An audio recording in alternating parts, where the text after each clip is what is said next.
C'est une personnalité singulière dans le landerneau politique de la région du Nord. C'est un homme politique qui cumule à lui seul pratiquement 30 ans d'activité dans ce monde-là. Et il est l'invité de l'entretien de Nord-Actu aujourd'hui. Merci à Monsieur Saliou Muller, je vais dire Monsieur le maire ou président. On est un peu perdu, on ne sait plus quelle est la casquette qu'il faudra vous coller dorénavant. Je suis avant tout président de section RDPC et comme vous le savez, dernièrement, nous venons de gagner les élections communales de Garoua 2e.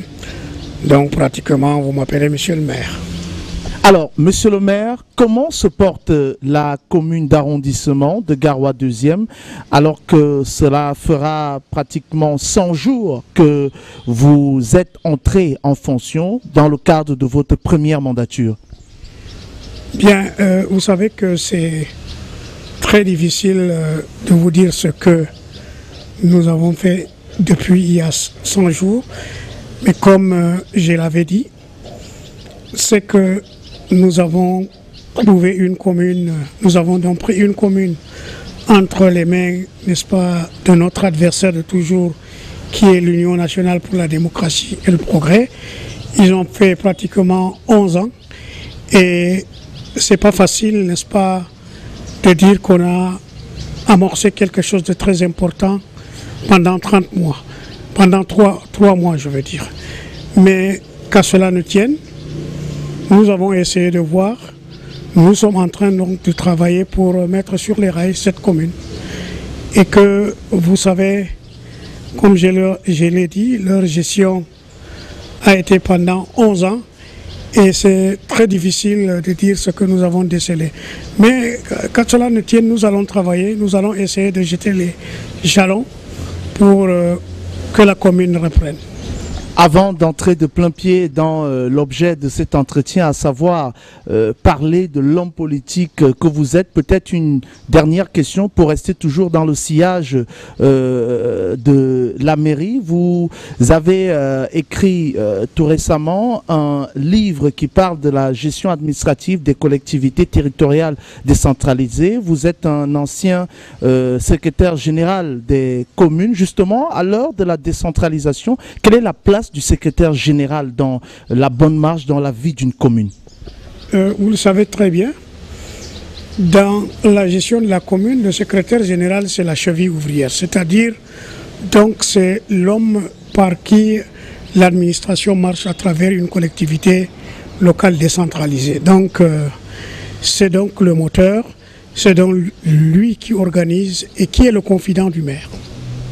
Alors, à présent, votre casquette d'homme politique est celle qui nous intéresse. Vous totalisez pratiquement 30 ans d'activité politique. Vous avez été pratiquement de tous les combats, en tout cas après la période de Braise, de tous les combats pour l'implantation véritable du RDPC dans votre circonscription électorale. Vous êtes un patriarche, l'un des derniers encore vivants en activité. C'est un parcours assez intéressant qui mérite d'être raconté. Est-ce que vous pouvez en quelques mots brièvement nous brosser votre parcours? Comment vous vous retrouvez en politique? Qu'est-ce qui vous a motivé? Bien, la politique, c'est pour nous ici, c'est dans le sang. Hein. Et je voudrais donc vous dire que d'emblée en 1992, lors, n'est-ce pas, de la période de Braise, c'est-à-dire les années de Braise, comme on a l'habitude de le dire. Donc en 92, j'étais à l'UNDP. Donc pratiquement, c'est moi qui avait assis les presque 200 comités de base sous section UNDP et comités de base UNDP dans Benue Centre 2. C'est-à-dire en ce temps, comme tous les Camerounais, chacun était épris de voir un changement. Nous nous sommes lancés dans l'UNDP. Mais 2 ans après, donc en 1994, je suis donc rentré dans l'UNDP grâce d'abord à l'ancien ministre d'État, Marafa Hamidou Yahya, du RDPC. C'était donc eux avec Youssouf Adawa, ce sont eux qui m'ont donc demandé de rejoindre le RDPC. Donc j'ai rejoint le RDPC où j'ai donc commencé à restructurer les organes de base du Rassemblement démocratique du peuple camerounais en 1996 parce que, tenez-vous bien, dans toute la ville, il y avait 12 sous-sections du RDPC dans la ville de Garoua. Et ils m'ont donc donné ce côté, c'est-à-dire ce qu'on appelle aujourd'hui Benue Centre 2. J'ai donc restructuré, je suis donc allé de 10 sous-sections à 22 sous-sections RDPC. Donc dans les 22 sous-sections RDPC, nous avons cheminé. J'ai, n'est-ce pas, installé les comités de base, les sous-sections et les comités de base qui aujourd'hui ont pris la forme, n'est-ce pas, de la section Benue Centre 2 depuis 2002. Donc depuis 2002, je suis président de la section de Benue Centre 2. Donc c'est pratiquement moi qui suis le créateur de la section Benue Centre 2 RDPC ici à Garoua. Alors votre famille, à travers notamment votre père, a été votre père, je disais, a été l'un des premiers animateurs de la vie politique dans la ville de Garoua, dans la région, pour ne pas dire parmi les précurseurs justement. Est-ce que vous pouvez nous dire un mot là-dessus et raconter cette histoire à ceux qui l'ignoraient encore jusqu'ici? Bon, ben, beaucoup ignorent que nous avons la politique dans la peau ici à Garoua. Nous avons la politique dans la peau parce que je voudrais vous dire ce que les gens, beaucoup ne connaissent pas, c'est que mon père d'abord qui est un enseignant, je l'ai dit quelque part, que né en 1906, il a eu son certificat en 1928, après avoir fait l'école allemande bien sûr, et diplômé de l'école primaire supérieure de Yaoundé en 1930. Donc, option enseignement. Et sur le plan de la politique, mon frère, c'est-à-dire Feu Muller-François, était l'allié de Amadou Maoundé. Amadou Maoundé, c'est le père de l'ancienne ministre de l'Éducation de base, Madame Hamman Adama. Donc, ils ont cheminé ensemble. En 1956, il a été l'allié de Amadou Maoundé pour une élection de député à l'Assemblée nationale du Cameroun contre Feu Amadou Ahidjo, président de la République, où Amadou Ahidjo l'avait battu en 1956. Et tenez-vous bien, en 1956, j'étais là, j'étais tout petit. Je voyais comment ça se passait, nous avons tous vu, puisque pratiquement cette politique se déroulait dans notre quartier. Et ensuite, nous avons donc tour à tour participé. Moi, j'ai dit participer. Nous avons assisté étant tout petit en 1958, quand il y avait eu ce référendum où il fallait le référendum du général de Gaulle en 1958. Là aussi, on le savait. Et finalement, vous savez, en ce temps, ce n'est même pas le référendum que nous appelons, les illettrés appelaient le Fernandum en ce temps. Donc, en 1958 déjà, nous ici à Garoua, on connaissait l'UPC. On connaissait l'UPC, on connaissait tous les partis politiques.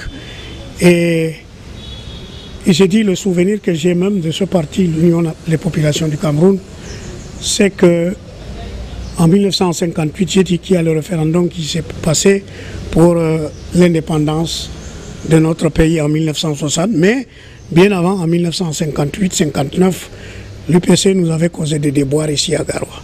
Pour ceux qui connaissent la ville de Garoua, pour ceux qui se souviennent, ceux de ma génération, le foyer de l'UPC était tout juste à la maison des femmes. C'est-à-dire qu'il y avait un camp. Ce camp-là, c'était le camp des chauffeurs. On appelait ça camp des chauffeurs. Et c'est pourquoi vous voyez que ceux qui étaient venus là depuis longtemps, ils pouvaient voir qu'il y avait des logements sociaux qui ont été construits par le feu Lamido Abdoulaye. Et c'est actuellement à cet endroit qu'on a mis des maisons à étage. À côté, c'était les sapeurs-pompiers. Donc, cet endroit-là, je me souviens quand on était petit, parce que l'UPC était un parti très remuant, Et il a fallu que le Lamido Abdoulaye, n'est-ce pas, demande qu'on, n'est-ce pas, fasse partir, n'est-ce pas, les gens de l'UPC de ce quartier. Il y a eu, n'est-ce pas, ces gens qui sont partis vers le camp Bamileke.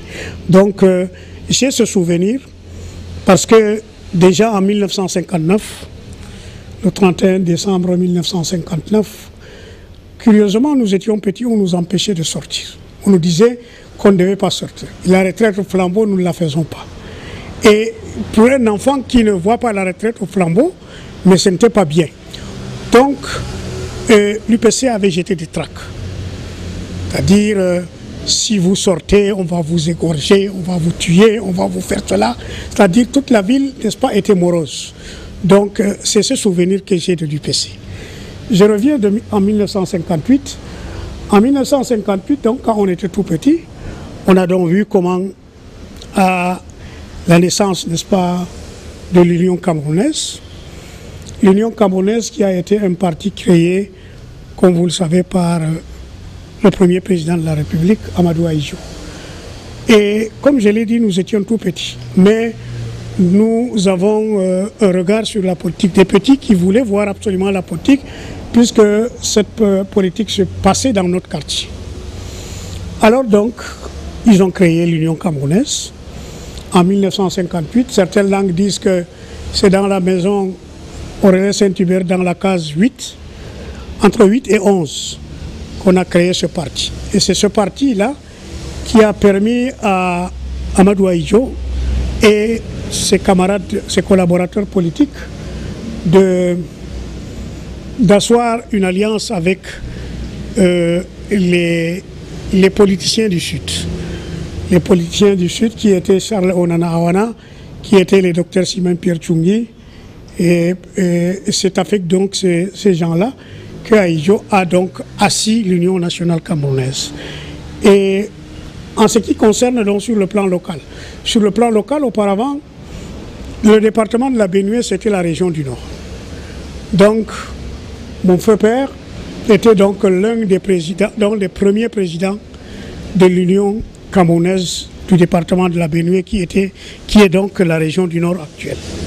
Donc, il a donc dirigé cette instance politique jusqu'à ce que M. Mohamedou Bako a pu prendre, n'est-ce pas, les rênes de ce parti. Une histoire assez intéressante qu'on aura l'occasion peut-être de développer voilà, dans une autre émission. On vous lit constamment sur les réseaux sociaux parce que c'est votre canal d'expression privilégié, on va le dire ainsi. Et lors de vos différentes publications, on constate qu'il y a quand même une certaine colère qui se dégage, colère qui vient du fait que vous estimez que le Grand Nord, dans ce qui est du partage du gâteau national, n'est pas toujours récompensé comme cela devrait l'être. On sent des pics que vous envoyez souvent. Mais curieusement, vous faites partie des personnes qui soutiennent mordicus, ce régime qui est responsable du partage de ce gâteau national. Pourquoi vous continuez à soutenir le RDPC? Je vous ai dit que l'histoire du RDPC avec nous pratiquement, c'est une idée qui est, n'est-ce pas, dans nos cœurs. C'est-à-dire, si vous lisez même l'article 1 du RDPC, c'est l'Union nationale camerounaise qui devient le RDPC. Et l'Union nationale camerounaise est la fille de l'Union camerounaise, c'est-à-dire après donc la fédération des partis, le KNDP et tout cela, cela a donné l'Union nationale camerounaise. Donc c'est cette Union nationale camerounaise-là qui est devenue le RDPC. Et mon amour envers, n'est-ce pas, le RDPC date depuis toujours. Je vous ai dit que nous ne connaissons aucun parti dans le Nord, en dehors, n'est-ce pas, de l'UC. Bien sûr qu'il y a eu des partis politiques, beaucoup ont milité dans certains partis politiques, mais le grand parti politique que nous connaissons, c'est l'UC. Donc c'est cet UC-là qui fait que moi, je continue, n'est-ce pas, de jeter ma foi, n'est-ce pas, au Rassemblement démocratique du peuple camerounais. Mais comme vous l'avez dit, vous savez que dans la politique, il y a toujours des petits accords. C'est-à-dire, nous sommes du parti, nous avons nos militants qui espèrent avoir quelque chose après avoir, n'est-ce pas, battu campagne pour le parti. Bon, maintenant, comme tout le monde le constate, les jeunes sont désœuvrés, les jeunes sont des grands diplômés et ils n'arrivent pas à se frayer du chemin pour le travail. Et donc ils rejettent tout cela sur les élites. Et ces élites, paradoxalement, c'est nous qui sommes des élites. Même si ça ne se voit pas, mais c'est nous quand même les élites. Parce que les enfants, ils ouvrent les yeux, ils voient que vous êtes bien et nous ne sommes pas bien. Vous savez que ça les désaxe, ça les met en désarroi. Et puis ensuite, ça leur fait perdre confiance. C'est pourquoi, moi, je dirais que est-ce qu'on nous aide à aider ces jeunes?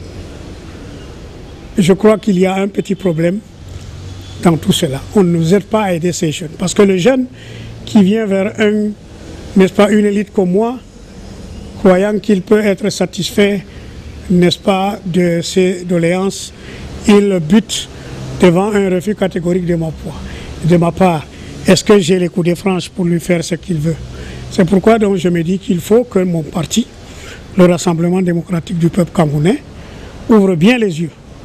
Qu'il sache que maintenant nous sommes à une période de mutation sociale très profonde. Et cette mutation sociale peut, n'est-ce pas, emmener ces jeunes à regarder ailleurs. Et regarder ailleurs, ce n'est pas bien pour nous. Parce que moi je me dis bien au crépuscule de ma vie aujourd'hui, je n'aurais donc rien fait pour cette jeunesse.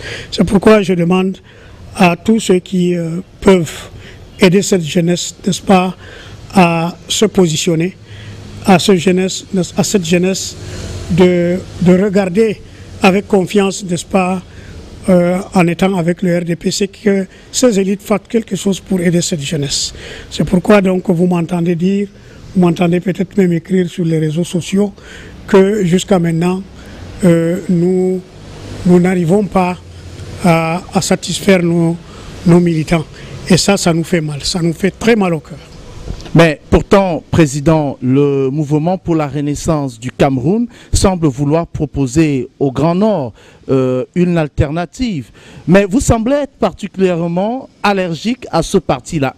Qu'en reprochez-vous à Maurice Kamto, au MRC et à ses militants? Vous savez, quand je veux revenir sur le passé, quand je lis la ligne éditoriale, n'est-ce pas, du parti politique MRC, je me retrouve qu'il y a, n'est-ce pas, quelques séquelles, n'est-ce pas, de l'UPC là-dedans. Et je vous dis que moi, je connais l'UPC. Parce que si je dis que je connais l'UPC, les gens croient que nous ne connaissons pas l'UPC. Je connais bien l'UPC ici, parce que nous avons eu des aînés qui étaient dans l'UPC ici à Garoua. Pour ceux qui connaissent la politique, pendant le temps que je parle là, il y avait UPC à Garoua. Et je crois même, si vous voulez, je vais vous fredonner certaines chansons de l'UPC que nous avons apprises pendant que j'étais jeune. Nous marchons dans la nuit profonde, la main dans la main. Une étoile du ciel nous dit le chemin, marchons la main dans la main. Ça, si tu chantais ça auparavant à Garoua, on t'emprisonnait. Nous, on connaissait cette chanson. Donc, j'ai constaté que l'UPC reprend, le MRC reprend exactement tout ce que l'UPC fait. Et comme moi, je ne suis pas d'accord avec l'UPC, je ne peux pas accepter. Et puis ensuite, le fait même, vous savez, moi je suis très regardant. Le fait même d'aller chercher un Mamadou Mota à Tokomberi, c'est-à-dire, pour moi, ça revient à dire que on veut encore nous mélanger, c'est-à-dire reposer ce problème, ce clivage qui existe entre, si vous voulez, les musulmans et les chrétiens, c'est-à-dire la quiétude, tout cela là, c'est ça qui me fait mal. C'est-à-dire, à ce moment, je me dis bien que le MRC n'a pas compris, n'est-ce pas, le Nord. Et puis, comme je l'ai dit, je l'ai écrit quelque part, parce que les militants du MRC veulent nous montrer qu'ils sont suffisants à eux-mêmes. c'est-à-dire qu'ils sont riches, c'est-à-dire qu'ils sont intelligents, c'est-à-dire qu'ils sont tout, alors que ce n'est pas comme ça qu'ils devaient faire, ce n'est pas comme ça qu'ils devaient nous montrer. Ils devaient, n'est-ce pas, taire tous ces clivages-là. Dès qu'ils taisent, n'est-ce pas, ces clivages, peut-être qu'il y aurait des adhésions. Mais maintenant, tels qu'ils se font, c'est-à-dire, ils mettent toute la population sur leur dos. Et ce n'est pas bien. Que répondez-vous à ceux qui vous reprochent d'être tribaliste? Je suis tribaliste quand il faut recadrer les gens. Parce que quand je veux recadrer quelqu'un, je lui dis, quand quelqu'un me dit je suis tribaliste, d'abord, mon essence même ne me montre pas que je suis tribaliste. Parce que quand vous me voyez vous-même, moi je m'appelle Saliou Muller. Je n'ai pas besoin d'être tribaliste. C'est-à-dire mon essence même, de par même ma naissance, je ne peux pas être tribaliste, puisque je suis le croisement de plusieurs ethnies. Je ne peux pas être tribaliste. Mais toutefois, quand quelqu'un vient me dire certaines choses, avancer certaines civilités que moi je ne peux pas accepter, en cela je vais l'arrêter, je vais lui dire non, c'est pas comme ça. Tu ne peux pas, par exemple, venir ici à Garoua. Parce que je suis à Garoua, tu viens me trouver chez moi, tu commences à me parler certaines choses. Pendant que si moi, je pars même chez toi, je ne peux pas trouver une place. Le tribalisme, c'est ça. C'est quand tu viens chez quelqu'un, il t'accepte. Et que quand lui, tu vas chez lui, il ne t'accepte pas. Il fait tout pour que tu ne sois pas avec lui. Ça, c'est ça le tribalisme. Le tribalisme, là, ce n'est pas les injures, là. Les injures, c'est rien. Mais c'est cette façon d'accepter quelqu'un. Si tu ne l'acceptes pas d'emblée, ça veut dire que tu es un tribaliste. Moi, je ne le suis pas, puisque j'ai des camarades. Moi, j'ai fait mon école partout, un peu partout, et ils me connaissent très bien. Moi, je n'ai pas ce qu'on appelle ce sectarisme-là, je n'ai pas ce tribalisme-là, je ne suis pas voyant, je ne suis pas regardant sur tout cela. Les histoires d'ethnie, ça ne me dit rien. Parce que ceux qui sont même tribalistes, c'est parce qu'ils auparavant, nous on a fait la vieille école. Cette vieille école-là, d'abord si tu me dis que tu es un bassa, je sais ton caractère, d'abord je sais. Ça c'est ce qu'on nous apprenait auparavant, on se connaît tous, c'est-à-dire tout le monde se connaissait. C'est maintenant la génération actuelle là qui est tribale. C'est-à-dire quand elle est avec toi, tu sens qu'il y a un problème entre toi et lui. Or, auparavant, nous n'avons pas ce problème. C'est maintenant que ce problème est arrivé.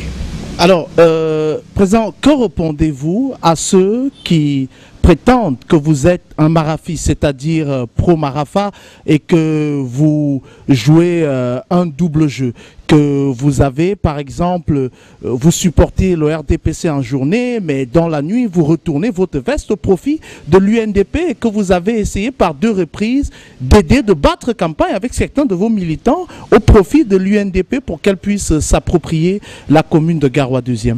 Donc, je n'ai jamais aider l'UNDP. Sauf si vous me parlez de 1992 quand j'étais l'UNDP. Mais il faut qu'on sache très bien que ici à Garoua, ce sont les mêmes familles qui font de la politique. Nous là, c'est depuis toujours que les Maoundé, les Muller étaient toujours contre les Aïdjo et autres. C'est quelque chose que nous avons hérité, nous savons. Donc, en 2007, j'avais combattu Mohamedou Aïdjo qui était tête de liste, j'étais tête de liste. C'était un Muller contre un Aïdjo. En 2013, c'était toujours Mohamedou Aïdjo qui a cédé la place à sa femme qui était un Moussa Yaya. C'est toujours un Muller qui est venu contre Moussa Yaya. Ça, c'est les histoires des anciens partis. Nos partis, c'était le Hore Nagé et le Hore Gauri. Moi, c'était le Hore Gauri, c'est-à-dire l'épi de mille. Et les Aïdjo, là, c'était la tête de vache ou de bœuf, si vous voulez. Donc, c'est comme ça que c'est comme ça à Garoua. Ce n'est pas autre chose. Tous ceux qui, n'est-ce pas, font de la politique actuelle, quand vous voyez les Babatoura, quand vous voyez les Muller, quand vous voyez les Aïdjo, quand vous voyez tous ceux qui tournent autour, n'est-ce pas, de la politique, c'est la même famille depuis il y a peut-être jusqu'à 50 ans aujourd'hui. C'est la même chose. Donc, quant à dire que j'ai aidé l'UNDP, Je n'ai jamais aidé l'UNDP. J'ai été à l'UNDP en 92, mais je n'ai jamais aidé. Après, je suis un farouche, n'est-ce pas, opposant à l'UNDP. Ils savent très bien. Et puis ensuite, quand vous dites que je suis marafiste. Marafiste, tout le monde a été marafiste. Hein? Nous avons été tous marafistes, même tous ceux qui aujourd'hui sont dans le gouvernement ont été à un certain moment des marafistes. Qu'est-ce que ça veut dire même être marafiste? Marafa c'est un ami, Marafa c'est un frère, Marafa c'est un homme d'État. Marafa a eu le temps, n'est-ce pas, de placer plusieurs personnes dans ce pays. Donc aujourd'hui, s'il a des démêlés avec le gouvernement, ça c'est autre chose. Mais je suis l'ami de Marafa, je suis le frère de Marafa, je ne peux pas me départir de cela. C'est un ami, c'est un frère. On ne peut pas quand même, parce qu'il a eu ses démêlés politiques, je ne peux pas quand même le rejeter. J'aime toujours Marafa, je suis toujours avec Marafa. Ça, c'est indéniable, même si je me couche, je rêve, c'est mon ami. Alors, vous avez fait une sortie récente sur votre page où vous mentionnez, je vous cite, « Le Grand Nord a besoin d'un réarmement moral ». Alors, est-ce que vous pouvez nous expliquer ce concept et est-ce que c'est la clé pour l'émergence, l'envol véritable du Grand Nord? Le réarmement moral pour moi est c'est une méthode, c'est une prise de conscience que le septentrion doit, n'est-ce pas, avoir dans son agenda. C'est-à-dire, il faut que les gens se conscientisent, il faut que les gens se réveillent, il faut que les gens sachent où se trouvent leurs intérêts. Et notre intérêt aujourd'hui, c'est quoi? Notre intérêt aujourd'hui, c'est de soutenir la cause qui puisse nous permettre, n'est-ce pas, de nous épanouir. Donc le réarmement moral pour moi, c'est une prise de conscience. Que les gens sachent qu'il y a une mutation sociale qui se pointe à l'horizon. Et cette mutation sociale, il faut savoir, n'est-ce pas, la prendre en vol. C'est-à-dire pour nous permettre, n'est-ce pas, de rectifier le tir. Parce qu'à un certain moment, on a fait des erreurs. À un certain moment, on a fait des petites alliances qui n'ont pas pu aller. Il faut que maintenant, que le septentrion, n'est-ce pas, se fraye le chemin. Le septentrion sache, n'est-ce pas, quel est ce véritable partenaire. Et moi, comme je suis du RDPC, je dirais qu'il faut mieux qu'on s'accroche à ce RDPC-là et on verra ce qui va se passer demain. Alors, Président, pour sortir de cet entretien, en octobre prochain, cela fera 5 ans que votre frère, ami, camarade du parti Youssoufa Dawa nous a quittés. C'est quelqu'un que vous avez côtoyé de près, vous étiez avec lui dans pratiquement tous les combats. Aujourd'hui, vous êtes l'un des derniers patriarches encore en activité. Comment est-ce que vous vous employez pour transmettre cet héritage aux plus jeunes et quel est le souvenir qui reste aujourd'hui de votre camarade Youssoufa Dawa? Vous savez que c'est pas aujourd'hui que je connais Youssoufa. Hein. Youssoufa, c'est mon grand frère. Bien avant la politique, je connaissais Youssoufa Dawa. Mais si heureusement pour moi, c'est quelqu'un que j'ai rencontré pendant que j'étais à l'UNDP. Et ce sont eux, comme je vous l'ai dit, qui m'ont convaincu pour être au RDPC. Et Youssoufa, c'est le véritable icône. C'est donc Youssoufa qui est la plaque tournante du RDPC dans la ville de Garoua. C'est donc l'homme par qui le RDPC a redoré son blason dans la ville de Garoua. Et nous avons perdu un grand homme, nous avons perdu un frère, beaucoup ont perdu un père. Et ce que je voudrais demander, que la terre, n'est-ce pas, de nos ancêtres lui soit légère et que je n'oublierai jamais Youssoufa parce que il a été pour moi un univers politique. C'est donc par lui, à travers lui, de par lui que j'ai aimé le RDPC. Donc je regrette, n'est-ce pas, la disparition de notre icône. En vérité, c'est lui l'icône. Parce que c'est lui qui fut l'icône. Parce que nous sommes des gens qui avaient suivi Youssoufa. Il nous a donc amenés et nous sommes dans le RDPC. Nous sommes dans ce RDPC, nous y restons. Comment vous transmettez ce que vous avez appris? Je le transmets, tout le monde le sait bien, les idéaux de notre parti, qui n'a pas fléchi, qui n'ont pas les idéaux de notre parti, nous n'avons pas, n'est-ce pas, abandonné ces idéaux-là. Et c'est grâce à feu M. Youssouf Adawa que la flamme éternelle du RDPC, n'est-ce pas, anime nos cœurs. Merci beaucoup, M. Saliou Muller. Je vous remercie.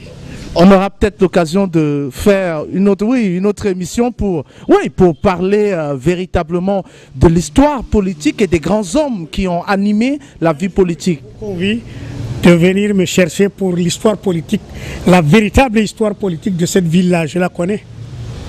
Ce qui est dit est dit. C'était donc le président, monsieur le maire Saliou Muller. Merci à vous qui avez suivi cet entretien. Continuez à regarder les programmes de Nord Actu TV sur nos différents réseaux sociaux. À très bientôt.